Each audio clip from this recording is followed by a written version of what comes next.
Deuxième instruction. Pour la demi-douzaine ou 12e fois avec vous, la question de l'enfer, puisque cette folie de l'espérance, dont j'ai avoué qu'elle ne m'était pas aussi facile que celle de la foi, loin de là, concerne évidemment essentiellement la question de l'enfer.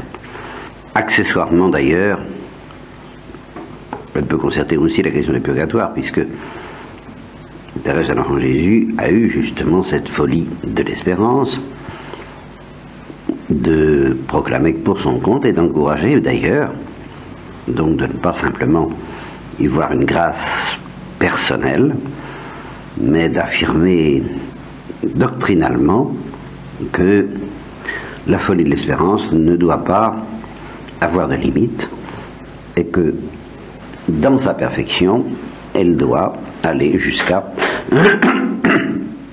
espérer éviter le purgatoire, tout en étant d'ailleurs convaincue de ne pas être digne d'entrer même dans le purgatoire, ce qui sous-entend une notion bien difficile pour les théologiens et pour les âmes que vous êtes,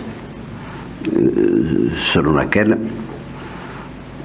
nous sommes dignes de l'enfer, nous méritons l'enfer, car si Thérèse de l'Enfant Jésus reconnaît ne pas être digne d'aller au purgatoire, c'est qu'elle reconnaît qu'elle mérite l'enfer.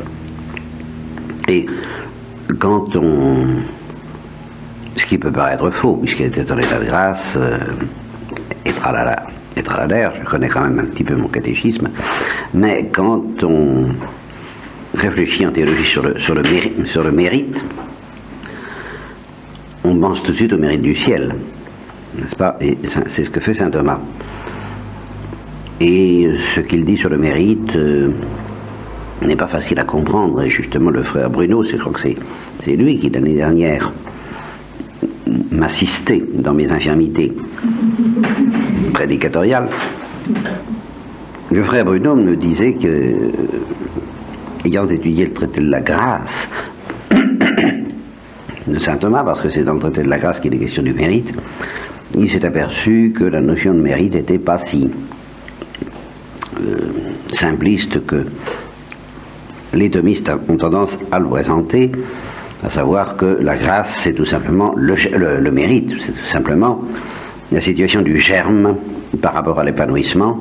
Le germe mérite l'épanouissement qui lui est dû en quelque sorte, mérite plus ou moins strictement. Il y a plusieurs sortes de mérites. Il y a le mérite rigoureux, le mérite decondigno, n'est-ce pas, comme on disent les doctes. Decondigno, c'est-à-dire qui en stricte justice, eh bien, on mérite de recevoir une récompense. Le Christ a mérité decondigno, en stricte justice, tout ce qu'il a obtenu de Dieu. L'âme, en état de grâce, quand elle meurt en état de grâce, mérite decondigno, en stricte justice, la vision face à face et le royaume des cieux. Par contre, la persévérance, par exemple, si nous sommes actuellement en état de grâce, nous n'avons aucun moyen de mériter en stricte justice d'y être encore dans 5 minutes. Et encore moins à l'heure de la mort. Nous pouvons le mériter decongruo, c'est-à-dire, c'est bien difficile de préciser ce que ça veut dire, de mériter, en ce sens que, selon une certaine sagesse de Dieu, sans qu'on puisse dire qu'il se doit à lui-même de nous la donner, nous sommes dans une situation telle que, en tout cas, c'est pas un désordre, c'est le minimum, n'est-ce pas? C'est pas un désordre. Ça n'est pas non plus un miracle, ça n'est pas une miséricorde folle et créatrice que de nous donner la grâce c'est gratuit, c'est ce que le frère Bruno a découvert, c'est que le mérite est un mystère de gratuité, ce qu'il n'attendait pas, puisque ça paraissait être un mystère de justice. Et il a découvert que non, c'est quand même un mystère de gratuité, spécialement le mérite des congruos, et même peut-être aussi le mérite des condigno, le mérite strict. Bon, mais tout ça, ça concerne évidemment le mérite de la vie éternelle, le mérite de la gloire, ou le mérite de la grâce, ou des grâces. Dans quelle mesure, de quelle façon méritons-nous de recevoir telle ou telle grâce ou la gloire? Nous avons oublié consciencieusement, le frère Bruno et moi, quand nous avons parlé de ces choses, et la plupart des théologiens oublient non moins consciencieusement, surtout aujourd'hui, cette notion qui pourtant est proclamée dans l'Évangile par le bon larron, à savoir qu'on peut mériter aussi l'enfer. Et qu'est-ce que ça veut dire? C'est pas un mystère de gratuité, ça à première vue, n'est-ce pas? C'est mériter un châtiment, mériter... c'est bien difficile à préciser. Bon. C'est un petit préambule pour vous montrer la complexité, la difficulté, même simplement catéchétique, je ne dis pas théologique, même au niveau du catéchisme, de cette doctrine sur l'enfer. C'est aussi pour que, à propos de ce préambule, vous compreniez que on ne peut même pas parler de la miséricorde, ni par conséquent de l'espérance, parce que l'espérance se fonde tout de même, à ma connaissance, sur la miséricorde, dans l'ordre rédempteur, sur la grâce bienveillante de Dieu et gratuite dans l'ordre de la justice originelle pour les anges et pour nos premiers parents. On ne peut pas parler de l'espérance, par conséquent, si la notion que, par notre faute, nous pouvons entraîner ce désastre de mériter l'enfer n'a rigoureusement aucun sens pour nous. Qu'est-ce que ça veut dire l'espérance dans ces conditions? N'est-ce pas? Et justement, je le note à propos de cette espérance très folle de Thérèse de l'Enfant Jésus d'espérer être dispensée du purgatoire, ou plutôt de recevoir, d'accomplir son purgatoire sur la terre d'une manière féconde, au lieu de le subir d'une manière entièrement passive et stérile après la mort. Cet espoir dynamique et confiant de Thérèse n'aurait aucun sens si, justement, elle ne comprenait pas ce que ça veut dire que d'être digne, que de mériter l'enfer. Et elle s'empresse de le préciser elle-même. Et tout ça se tient. Et que quelqu'un qui perd le sens de cette notion, mériter l'enfer, ou qui enseigne à le perdre, ce qui est encore bien pire, et qui n'est pas rare en France, vous le savez, tellement fréquent qu'on n'en parle même plus, tellement ça n'est même pas la peine de le dire, cette notion étant rayée du vocabulaire et de la mentalité de la plupart des esprits. Comment voulez-vous qu'ils comprennent quelque chose à la miséricorde et à l'espérance même? Comment voulez-vous, et là j'en parle en étant, je l'espère, d'une espérance, d'un espoir tout à fait qui relève des 11 passions de la psychologie humaine et non pas du tout de la vertu théologale d'espérance, n'est-ce pas? J'espère être un peu délivré, nettoyé, oui, nettoyé, je trouve pas d'autre mot, de cette espèce d'irritation, d'agressivité que j'ai pu mettre en parlant de ces choses pendant des années et des années, parce que on est agressif parce qu'on a de l'espoir. Ça fait aussi partie du jeu de la psychologie humaine dont j'ai pas le temps de vous entretenir. Et j'avais peut-être encore l'espoir de convaincre mes contemporains, certains d'entre eux du moins, de ces choses-là. Et alors, étant un peu dans la situation du conservateur des dons du musée, en train de se promener dans le ministère de la Justice de Courteline, mais alors par rapport au lieu de portes qui se ferment, ces portes qui se ferment, c'est un peu les cœurs qui se ferment, à force d'avoir rencontré des esprits qui ne veulent pas entendre parler de ces choses. Je ne peux plus, j'abandonne, je renonce à me faire entendre sur ce point, et par conséquent, j'espère avoir perdu l'agressivité qui était la mienne à cet égard. Donc je peux le dire calmement, j'espère, et même avec une douceur que je voudrais être un peu évangélique. Je ne vois pas comment on peut parler d'espérance aujourd'hui dans ces conditions-là, n'est-ce pas, dans un climat où on ne veut pas entendre parler de danger. Qu'est-ce que ça signifie, l'espérance d'éviter un danger dont on ne veut plus entendre parler?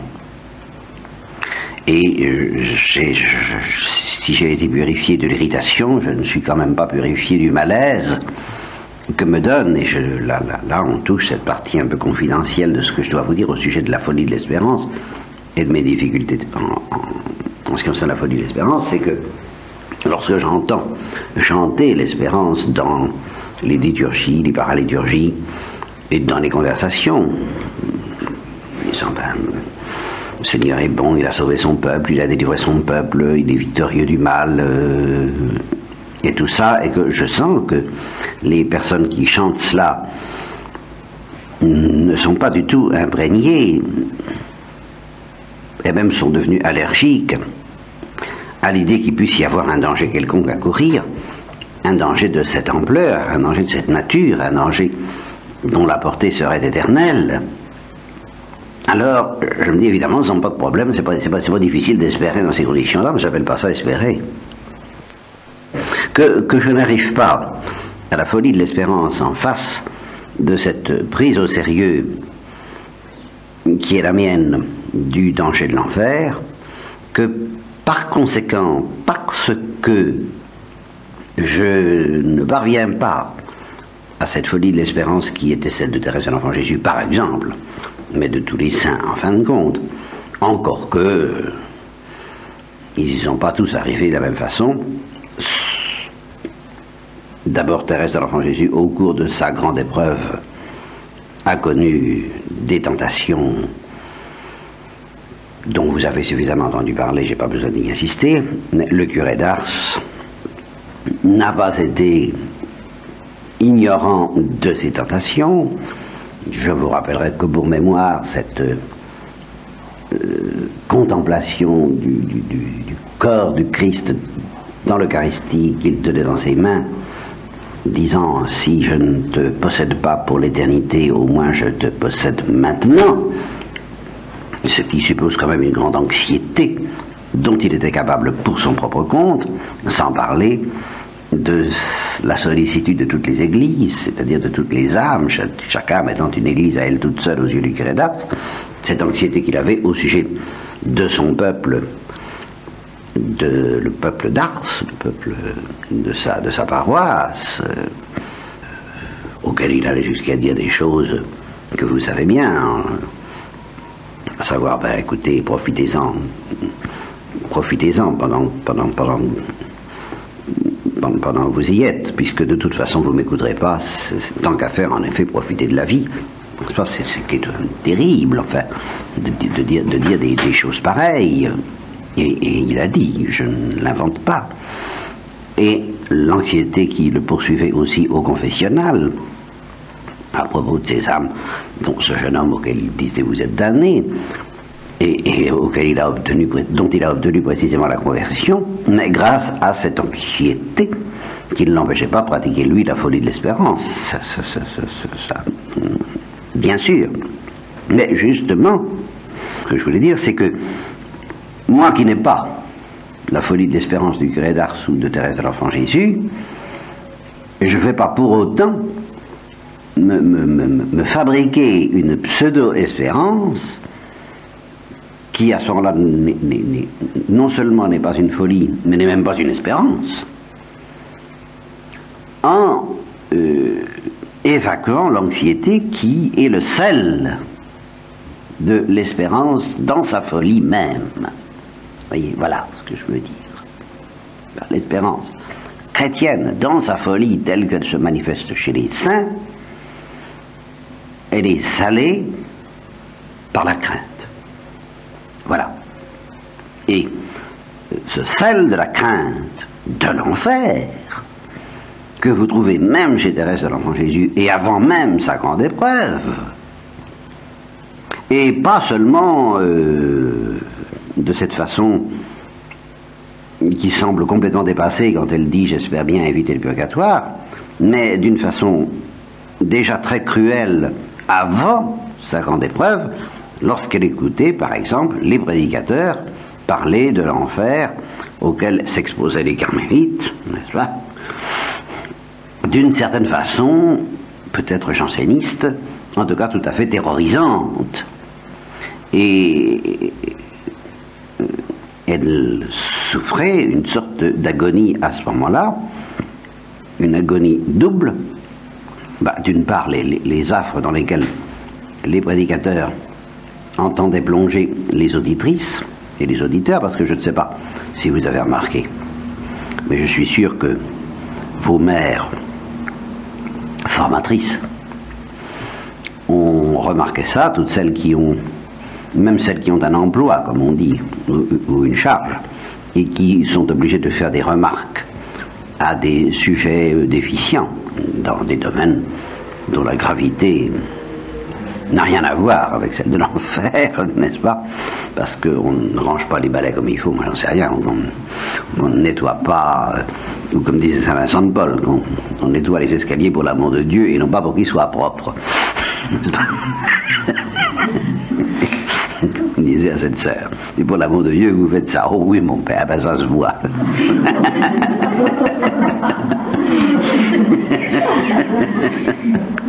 Parce que si c'était pour qu'il soit propre, vous y prendriez autrement.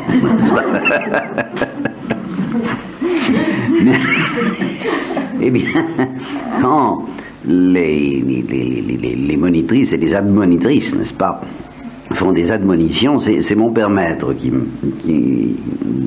père maître des études, qui m'avait dit ça dans les études, qui nous avait dit ça dans les études. Il avait dit c'est insoluble pour moi, parce que si je fais des reproches un peu sévères, ce sont ceux qui ne les méritent pas qui vont les prendre pour eux. Qui vont en être bouleversés. C'est ceux à qui il faudrait dire non, ne vous découragez pas, qui vont immédiatement être découragés. Quant aux autres, ceux qui mériteraient des reproches sévères, ils vont prendre ça pour les autres. Bon, ça ne rate pas, et c'était peut-être un peu ce qui se produisait. C'était peut-être un peu ce qui se produisait au temps de ces prédicateurs, qui donc terrorisaient les sœurs du Carmel de Lisieux avec le danger qu'elles couraient d'aller en enfer. Celles qui couraient peut-être ce danger, après tout. Thérèse a été anxieuse, une très profonde anxiété dans la prière à propos de Mère Marie de Gonzague, et elle a été exaucée, elle a vu qu'elle serait sauvée, mais comme à travers le feu, à cause de sa dévotion au Sacré-Cœur, Mère Marie de Gonzague, mais elle avait donc raison de craindre. Donc, excusez-moi. Alors, donc je ne sais pas s'il terrorisait vraiment les âmes qui étaient réellement infidèles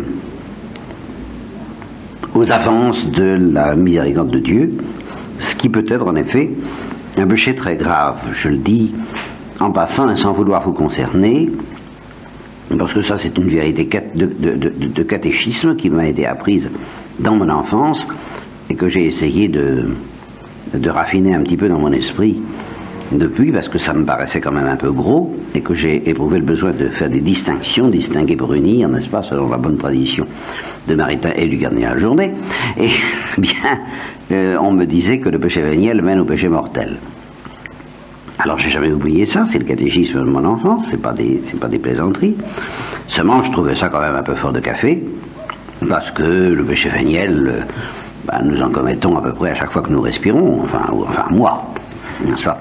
Vous êtes peut-être indemne de cette infirmité, mais enfin moi c'est à peu près à chaque respiration chaque respiration où Thérèse de l'Enfant Jésus répétait son acte de consécration à l'amour miséricordieux, je pêche ne serait-ce que par crainte, justement, par anxiété, ou par orgueil, ou par scrupule, ou par tout ce que vous voudrez, sans parler des péchés plus visibles.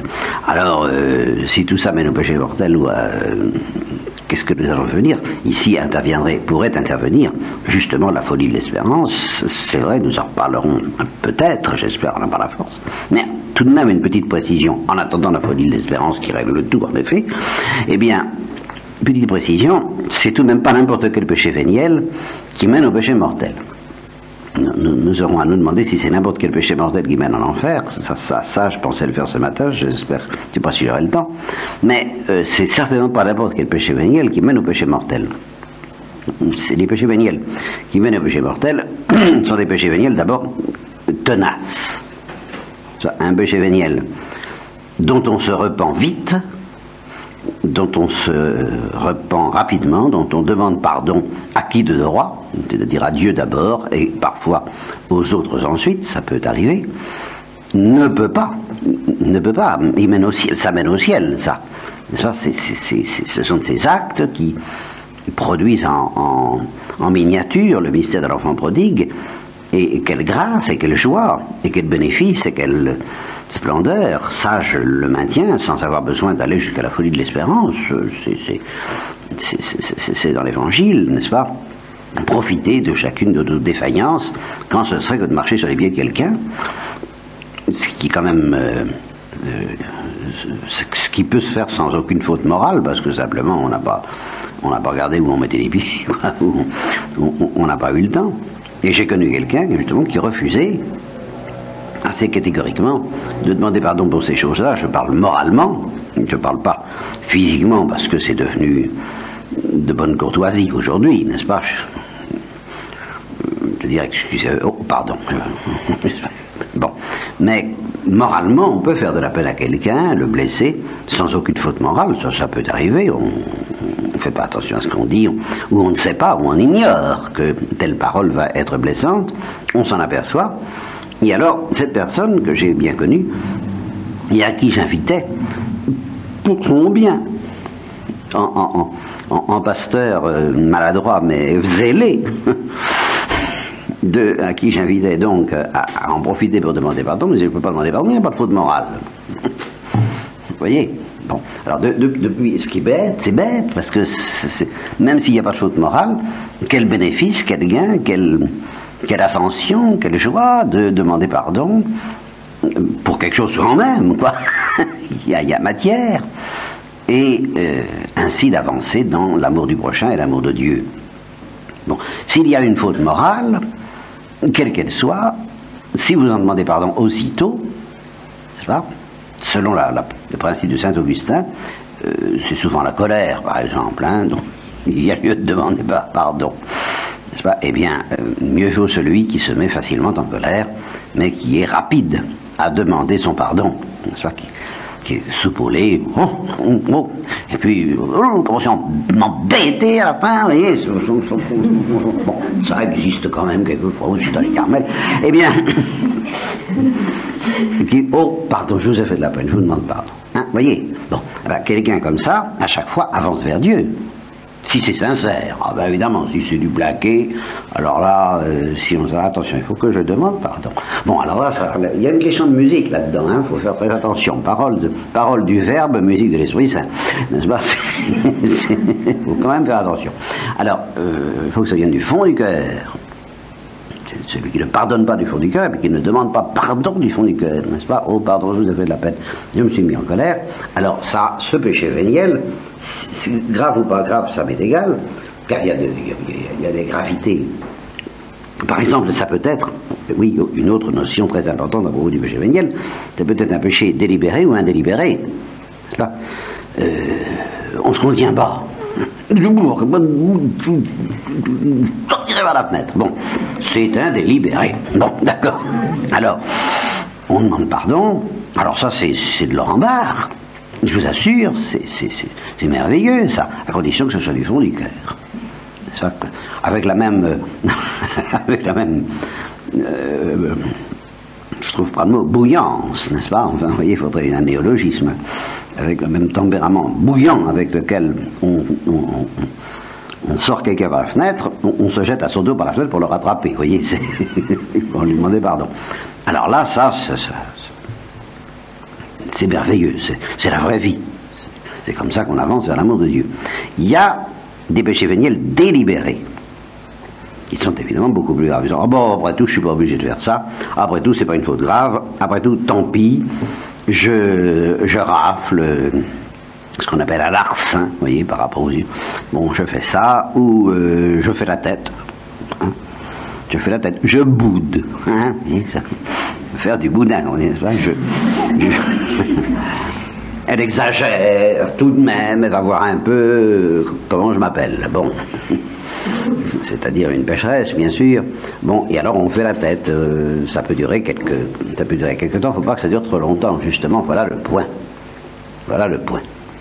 Ça a beau être délibéré, ça devient déjà plus difficile de durer moins longtemps quand c'est délibéré. Et si ça ne dure pas trop longtemps, si on se reprend et on se dit non, je ne dois même pas rester là. Il ne faut pas que je continue comme ça parce que je vais faire de la peine justement à cette âme d'abord, à mon prochain et à Dieu surtout en plus. Alors je vais demander pardon. Si on est rapide à demander son pardon, là encore, ça mène pas en enfer, ça mène au ciel. Et vite encore, et vite, très vite. Mieux vaut donc celui qui se met facilement en colère, c'est ça qu'il évoque, Saint Augustin, mais qui est rapide, ou celui dont la langue est rapide à je ne sais pas quoi, à faire du mal au prochain, mais qui est rapide à demander ce pardon, oui, c'est se mettre en colère, que celui qui est long à se mettre en colère, un tempérament plus calme, qui n'est pas trop nerveux, n'est-ce pas, et qui supporte un certain temps, mais alors une fois qui s'est braqué, alors là, vous en avez pour des années, quelquefois, des mois ou des semaines dans les meilleurs cas, et des semaines c'est déjà trop, même plusieurs jours, c'est déjà trop que le soleil ne se couche pas sur votre colère, n'est-ce pas? Eh bien, là, Saint Augustin dit, ça c'est plus embêtant dès qu'on est trop long à demander son pardon pour une colère, et ce qui complique naturellement et infailliblement les affaires dans ces histoires-là, c'est que quand on se met en colère et qu'il est question de demander pardon, les torts sont partagés. Alors là, n'est-ce pas? Là, nous avons toujours notre bonne vieille attitude que je connais par cœur pour être la mienne. Moi, je veux bien demander pardon, mais faites venir le juge de paix. Parce que l'autre aussi, il a des torts et il faut qu'il le reconnaisse et il faut qu'il ne demande pardon lui aussi, et puis c'est pas moi qui ai commencé, c'est lui, etc. Alors, qui est-ce qui a commencé? Et on discute et on n'en finit pas. Bien. Alors, ça, ces attitudes-là, bon, ne mènent pas au ciel,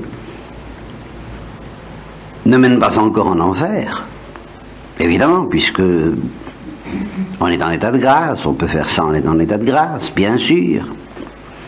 Mais alors c'est là où arrive, dans toute sa force, la phrase du catéchisme de ma petite enfance, ça mène au péché mortel. Si on persévère trop longtemps, perseverare diabolicum est, n'est-ce pas?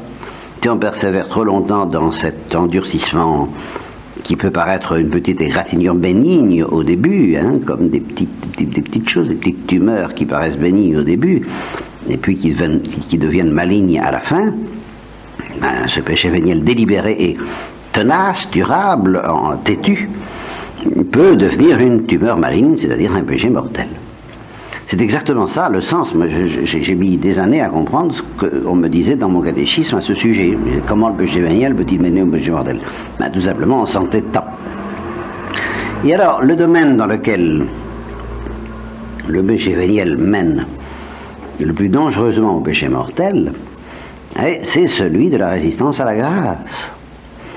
C'est celui de l'endurcissement contre des grâces qui nous sont offertes, des appels que Dieu nous lance pour aller plus loin dans le fond de son cœur, pour découvrir davantage les trésors de sa miséricorde, pour justement quitter le monde de la justice afin d'entrer dans le monde de la gratuité miséricordieuse, Alors là, il est certain que dans ce domaine-là de l'appel intérieur du Saint-Esprit, justement, à aller toujours plus loin dans ce passage du monde de la justice, même de la perfection religieuse comprise d'une certaine façon, qui est encore peut-être pas assez pauvre, peut-être pas assez gémissante, peut-être encore un peu pélagienne, ce qui est notre cas à tous au début.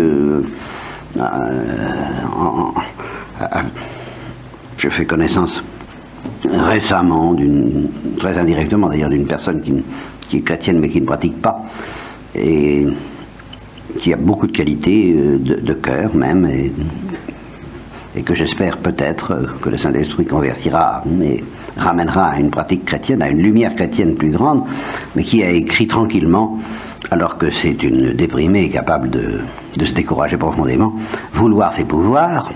Bon, eh ben, on n'est pas facilement guéri de cette espèce de petit orgueil qui fait que on se dit, oh, avec de la volonté j'y arriverai bien, ce qui est en partie vrai et en partie pas tout à fait suffisamment pauvre.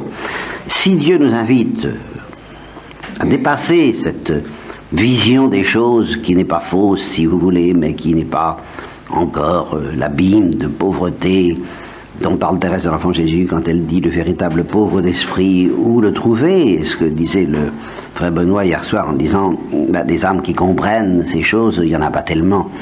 Et ça, je pense que là, il touche ce qu'expérimente tout prêtre, et le peu d'expérience qu'il a lui a fait sentir que, en Italie bien entendu, et chez d'autres communisés, et chez d'autres religieuses que les carmélites, puisqu'il n'en a jamais vu, que vous, et que vous ne connaissez pas encore, heureux bien entendu, il a senti que Dieu, c'est ça qui, je pense, est le plus douloureux pour lui et pour tout prêtre, c'est qu'il sent bien que Dieu poursuit ces âmes de sa miséricorde, de ses appels, de ses invitations. Je me tiens à la porte, je frappe, et qu'il n'y en a pas beaucoup qui entendent. Il n'y en a pas beaucoup qui comprennent, il n'y en a pas beaucoup qui ouvrent. Péché véniel, bien sûr. Et continue à avoir quand même, non seulement à pratiquer la perfection d'une manière caricaturale, mais à la pratiquer d'une manière qui n'est pas caricaturale, c'est-à-dire d'avoir comme fin ultime le royaume des cieux, faire la volonté de Dieu, aimer le prochain, aimer Dieu, faire ce qu'il faut, quoi, comme on dit, faire ce que Dieu demande. La fin ultime est bonne, mais la fidélité aux appels de Dieu qui désire travailler la pâte, retremper l'acier dans des solutions variées pour que elle se raffine un peu et qu'elle aille plus loin dans l'intelligence des choses du cœur de Dieu. Cette fidélité paraît très compromise par un certain ou plusieurs péchés véniels délibérés qui font la sourde oreille. Péché véniel. Alors s'il y a un péché véniel qui mène au péché mortel, c'est celui-là. Alors évidemment. Et alors, le plus embêtant, pour le prêtre, le confesseur en particulier, qu'il m'est arrivé d'être, c'est que s'il y a un domaine aussi où la frontière entre le péché véniel et le péché mortel est absolument impossible à repérer, c'est celui-là. Allez savoir à partir de quel moment le refus d'entendre la parole de Dieu, car enfin c'est ça, les invitations divines, le gémissement inénarrable du Saint-Esprit au fond de mon cœur, n'est-ce pas, parole du Verbe, musique du Saint-Esprit, le refus d'entendre les paroles et surtout le refus d'entendre la musique, et justement on se réfugie quelquefois dans les paroles pour qu'on scrute avec beaucoup de science chez les théologiens, alors là ça c'est pas les religieuses, mais on se réfugie dans les paroles et dans l'audition attentive des paroles pour mieux être sourd à la musique.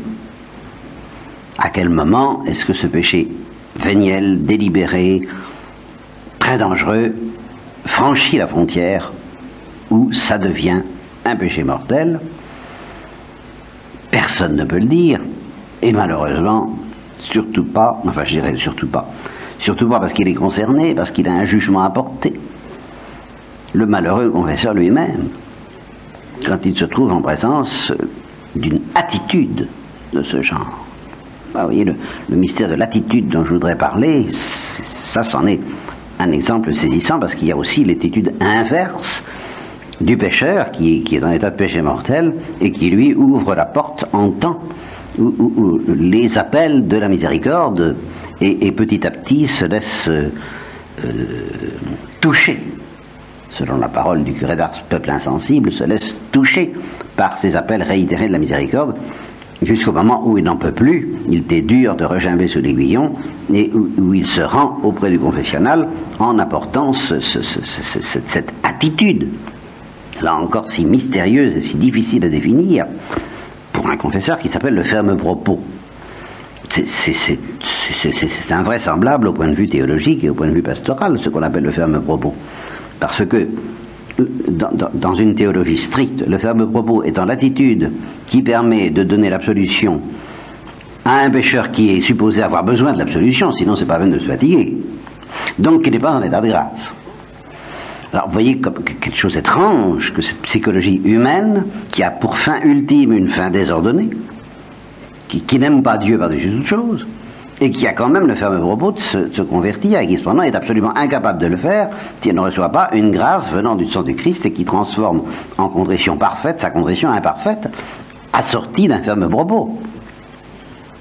Vous voyez comme tout ça est mystérieux, et comment justement il ne faut pas manipuler le jugement sur les âmes avec de gros sabots et de grosses pinces, n'est-ce pas?